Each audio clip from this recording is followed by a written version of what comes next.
اے مسلم نوجوانوں، تحریک حماس سے بالکل دھوکہ نہ کھاؤ، کیونکہ یہ ایک قوم پرست، جمہوریت پرست بدعتی تحریک ہے۔ صحیح اسلام کا علم یہ کبھی بھی بلند نہیں کر سکتی اور نہ ہی کبھی توحید کا فریرہ لہرا سکتی ہے۔ ہم سماج میں انہی کے ساتھ رہتے ہیں اور ان کے روزمرہ کے تصرفات کو دیکھتے ہیں، چنانچہ یہ بدعات اور خرافات عام کرنے میں سرگرم رہتے ہیں، توحید پر بات نہیں کرتے۔ ہمارے یہاں شرک کے جو مظاہر پائے جاتے ہیں انہیں مٹانے اور انہیں ختم کرنے کے لیے ذرا بھی کوشش نہیں کرتے ہیں۔ ان کی شکلیں فرنگی ہیں، ان کی محفلوں میں موسیقی بجائے جاتے ہیں، یہ سگریٹ اور تمباکو نوشی کرتے ہیں، ان کی اکثر عورتیں شرعی حجاب کی پابندی نہیں کرتی ہیں،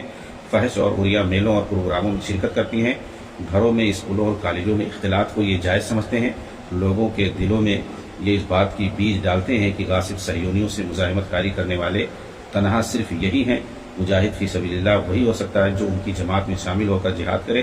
جیسا کہ جنوب لبنان میں حزب اللہ کرتا ہے، جس کے افراد اور ممبران پروپیگنڈا اور تشہیر کی خاطر یہودیوں سے قتال کرنے کا دم بھرتے ہیں۔ اگر کوئی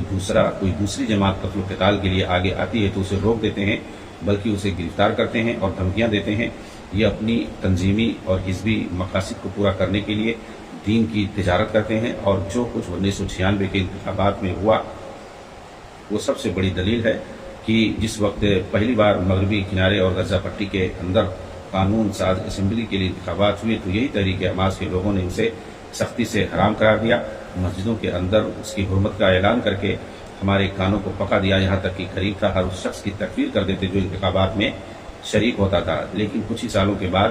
2006 کے انتخابات میں اسی تحریک نے بڑھ چڑھ کر حصہ لیا تو دیکھا ہم نے کہ کل یہی لوگ جو انتخابات میں حصہ لینے کو حرام قرار دیتے تھے وہی آج اسے حلال ٹھہرا رہے ہیں، بلکہ اسے واجب گردان رہے ہیں، حتیٰ کہ قریب تھا اس کی تکفیر کر دیتے جو انتخابات میں شریک نہیں ہوتا ہے۔ یہ ان کی غیر شرعی سیاست ہے جس کے اندر نہ کوئی دین ہے اور نہ ہی کوئی دینی غیرت، جو جھوٹ اور فریب پر قائم ہے، جیسا کہ اخوانیوں کے ایک بڑے سرگنا مصطفیٰ سبائی نے اپنی کتاب ہاکذا علمتنی الحیات کے اندر کہا ہے کہ میں نے کسی ایسے سیاستدان لیڈر کو نہیں دیکھا جو جھوٹ نہ بولتا ہو، اور کسی ایسے فوجی کو نہیں دیکھا جو مغرور نہ ہو،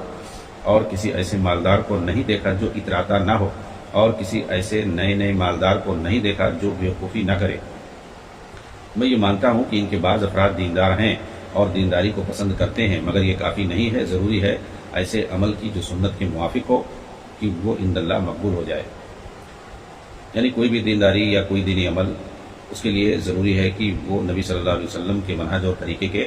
مطابق ہو، اسی وقت وہ عند اللہ مقبول ہوگا۔